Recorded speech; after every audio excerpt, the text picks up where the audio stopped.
Hello, I'm Terri Sánchez, and I've been teaching flute for over 25 years. The Aspiring Flutist's Epic Inspiration course is my gift to you and a kind of inspiration launchpad to help you dig deeper, climb higher, and feel more connected to flute and music than you ever have before. The videos in this course will cover topics from tone to phrasing to handling performance anxiety and plenty more. What they won't include are stressful rights and wrongs, shoulds and shouldn'ts, or overwhelming to-do lists. They will include lots of practice suggestions, inspiring ideas, and encouragement for you to take things further in the practice room. Are you ready? I am. Let's get started.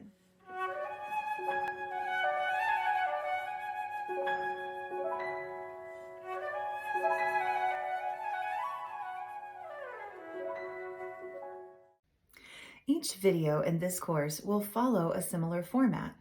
In this introductory video, I'll be talking with you about definitions and descriptions of the types of ideas I'll be sharing throughout the course. Each new topic will begin with a quick story, but for this video, I'll save it for the end. Stay tuned to hear just how much I struggled as a young undergraduate flute performance major, but eventually found my way forward to not only earning 3 degrees in flute performance, but also writing 3 books about flute and ending up at my amazing job as flute professor at a conservatory.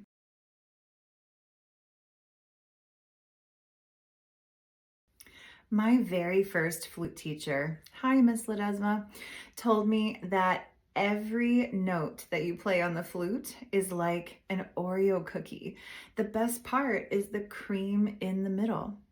I took that advice to heart and have been searching for the sweet spots in every note ever since.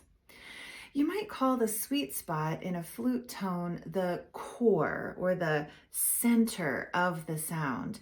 It's the clearest, purest, most resonant part of your flute tone. In this course, I'll be talking about the secret sweet spots.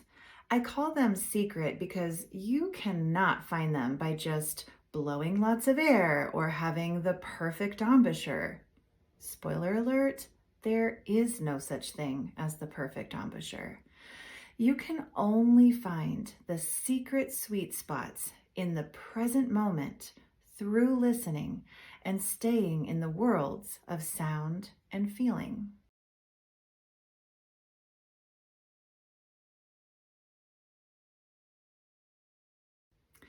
Microsteps, baby steps, whatever you want to call them, they are not only a very good thing to do when practicing your flute, they are the thing to do. Investing in microsteps and ascribing to the philosophy of incrementalism is a healthy and mature way to view your progress as a flutist and as a musician. I get it. It's tempting to skip from slow tempos to fast tempos without practicing all the tempos in between. And so many flutists rush to meet deadlines instead of relaxing into the process. The thing is, being in a hurry works until it doesn't. In this course, we are going to focus on gradual improvement and patiently evolving into the flutist and musician you want to become.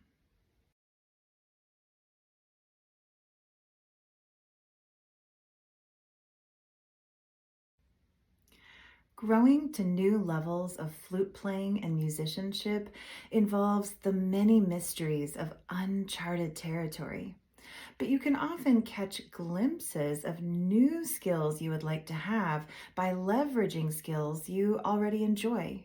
For example, you could find a better tone on a C sharp, a famously challenging note on flute, by studying the D natural right next to it.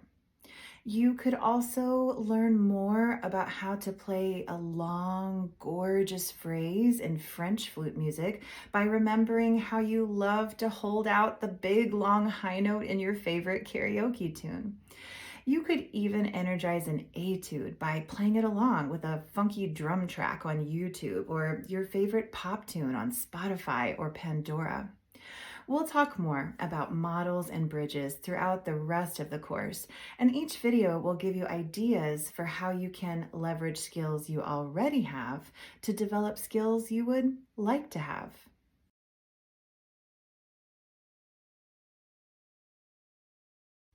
A perfectionist is someone who refuses to accept anything short of perfection. Tragically, there is no such thing as perfection, so a perfectionist, by very definition, is set up to fail. Each video in this course will contain a perfectionist trap alert to help you be on the lookout for common traps that flute players fall into, often without even realizing it.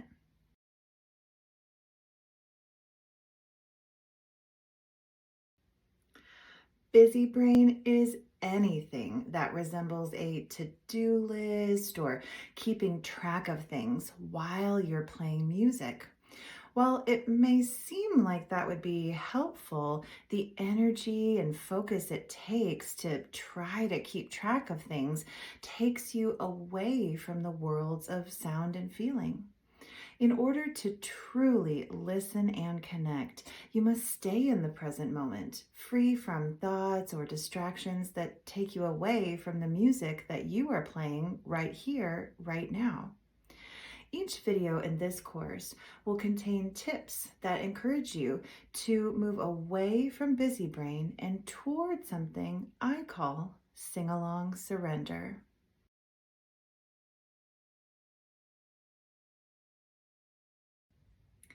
Sing along surrender is a term I created that describes the sing along to your favorite song in the car feeling.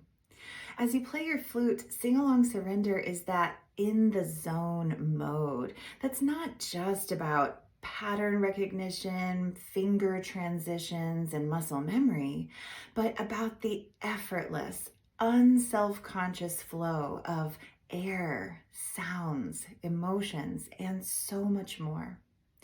To move away from busy brain and toward sing along surrender as you practice, that flow state in which the music itself can guide you toward more beauty and clarity than ever before.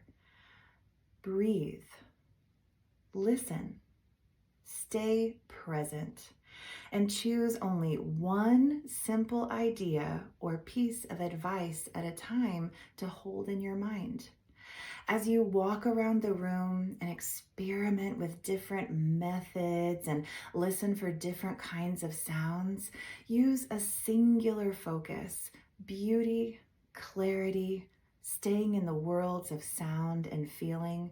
Moving from busy brain to sing along surrender is a very worthy quest.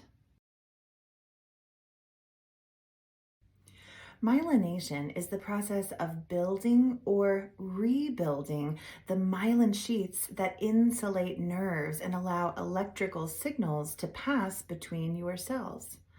Think of it like this. Your neural connections are like the path of electricity charging your phone through its cord. The myelin sheaths that surround them are like the insulation on the phone cord. Each time you repeat a certain skill on the flute, you are reinforcing those neural pathways by thickening the myelin sheaths. It would be like the insulation on your phone cord getting thicker and thicker every time you charged your phone. I want you to memorize the following statement. The thicker the myelin, the faster the connection. If you practice something 10 times, it might feel like old dial-up internet in terms of the connection and access you have in your mind. If you practice it 100 times, it might feel like pretty decent Wi-Fi. If you practice it 1,000 times, you will have lightning fast connections that feel effortless as you play your flute.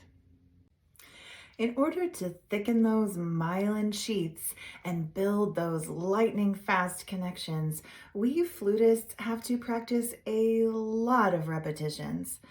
Unfortunately, the concept of repetition, especially in a day and age where we have incredible entertainment and instant gratification pretty much anytime we want it, repetitions can seem kind of boring. Luckily, in this course, every video includes ideas for how to make repetitions more fun, interesting, and ultimately way more beneficial than just playing the same thing the same way over and over and over again.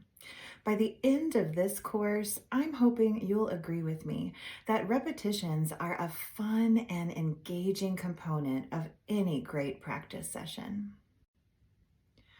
Wouldn't it be nice if we could just read one book, watch a few YouTube videos, or even take a few years of flute lessons and just be perfect at flute playing?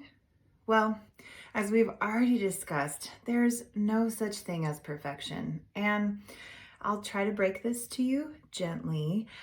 There are no books, YouTube videos, or even teachers on the planet that can help you hurry up and be awesome at the flute.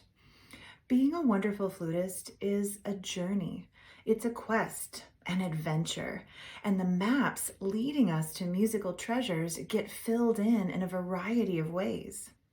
The essential ingredient to becoming the kind of flute player that can play with a gorgeous tone, fast fingers, and performance power is you.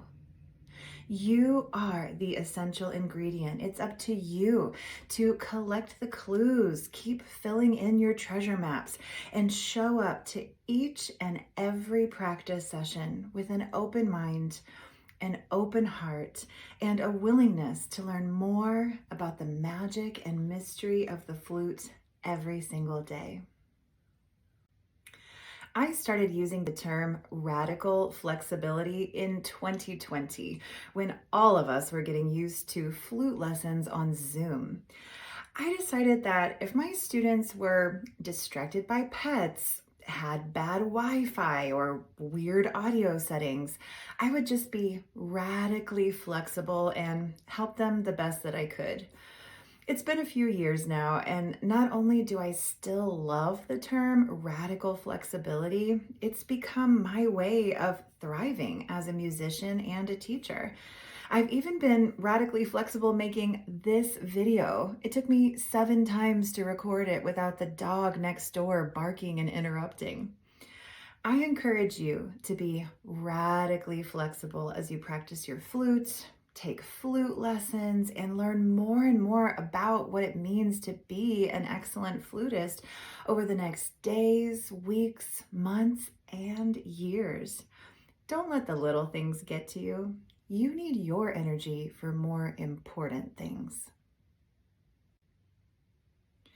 In the book, How to Think Like Leonardo da Vinci, Michael J. Gelb explains the concept of sfumato, using words like mystery, paradox, and the tension of opposites. For you as a flutist, sfumato can mean the ability to hold two seemingly opposite ideas in your mind at the same time, embracing the fact that you may not understand yet how they can both be accomplished. In this course, I will encourage you to appreciate the fact that sfumato is an important artistic concept and that so many wonderful discoveries can be made when you realize that the flute often works in opposites. Like when you go high, think low, or when you want to play fast, start slow. Here's a little sfumato mantra poem for you to tuck in your back pocket and use anytime you're having trouble with the tension of opposite ideas. Slow is fast, and fast is slow. Controlling creates chaos, Instead, go with the flow. Now, you may be wondering how I could be talking about holding two opposite ideas in your mind and also telling you not to have busy brain. Well, the word sfumato will come in really handy as you think about that one. I believe that every decision we make is made out of love or out of fear. We are either moving towards something we do want or trying to move away from something that we don't want. In my years of experience as a performer and a teacher, I've also come to believe that only the love based decisions make beautiful, meaningful music when we play our flutes. In each video in this course, I'll emphasize the aspects of flute playing that would be good to move toward instead of the things you're afraid of that you're trying to move away from. And I'll also give you some friendly reminders along the way that fear-based decisions usually end up just sounding weird anyway.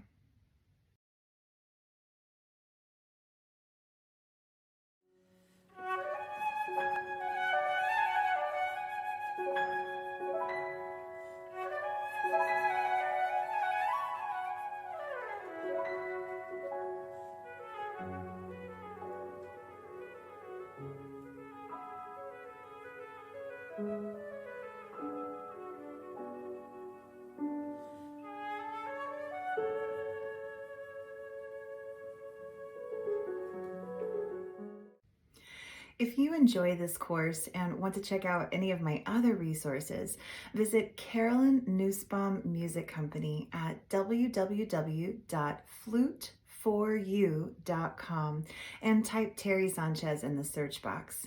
There you'll find 3 books filled with flute advice and exercises, as well as 3 more online courses, including one for flute teachers. I love my Miyazawa flute and am happy to be a Miyazawa performing artist. I highly recommend you explore their gorgeous flutes at miyazawa.com. If you're interested in studying with me at the University of Missouri Kansas City Conservatory, contact me for a complimentary lesson before your audition. If you'd like to hop on my waiting list for Sunday afternoon Zoom lessons, feel free to reach out to me at www.practicejunkie.com.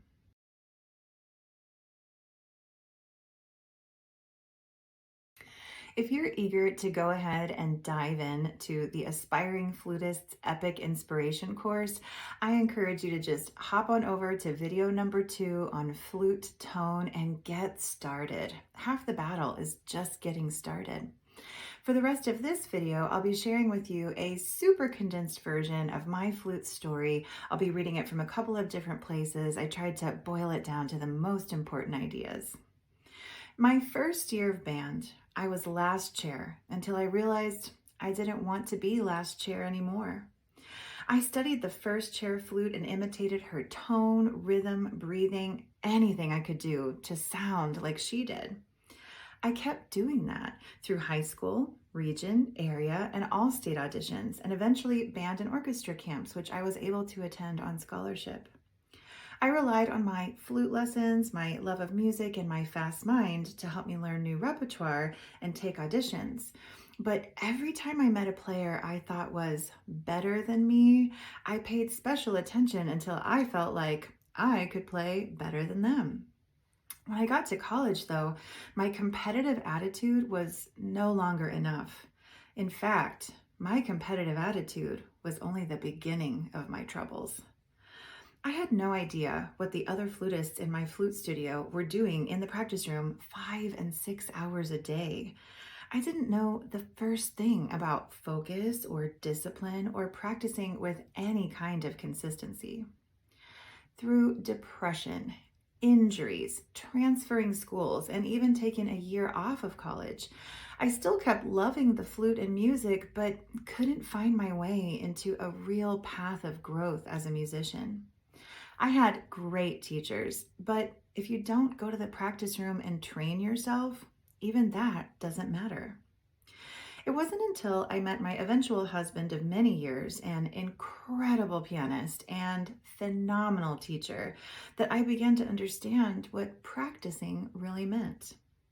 After I taught over 5,000 flute lessons between my undergraduate studies and going back to school to earn my master's, I really understood what practicing meant.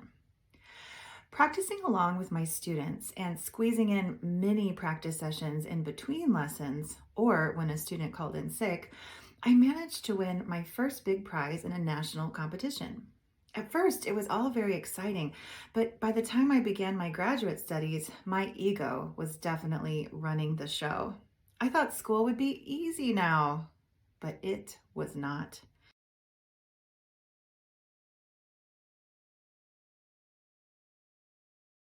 I had so much left to learn, and I had plenty of my version of the master's and doctoral stressed out drama trauma blues.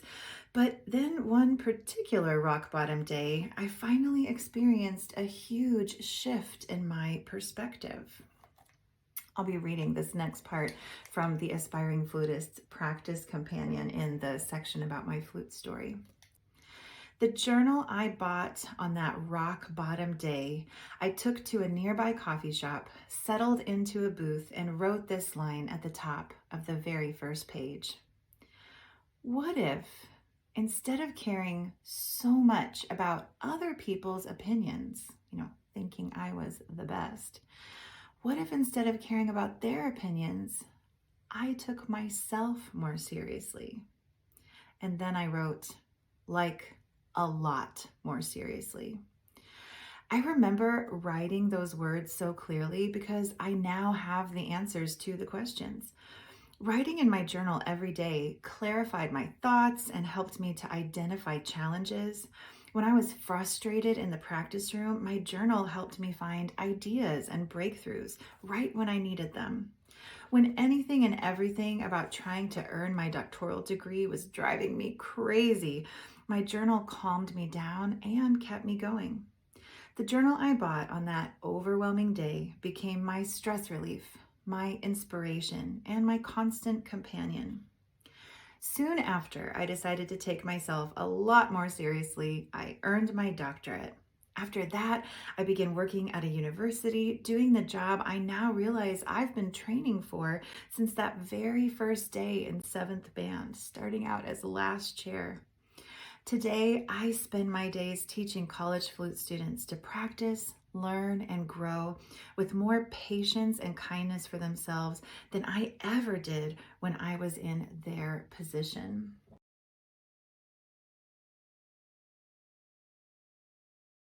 It would take me a long time to share all the important details of my flute story over the past 30 years. So for now, I will simply summarize by sharing with you the main things I learned along the way. Practice sessions are not torture sessions. They are a time for personal connections and magical discoveries. There are no right and wrong ways to practice music as long as you are faithful to 3 basic ideas. 1. Play as clearly and beautifully as you possibly can, never ceasing your quest for more beauty and more clarity. 2. Be kind and respectful to your body as you practice.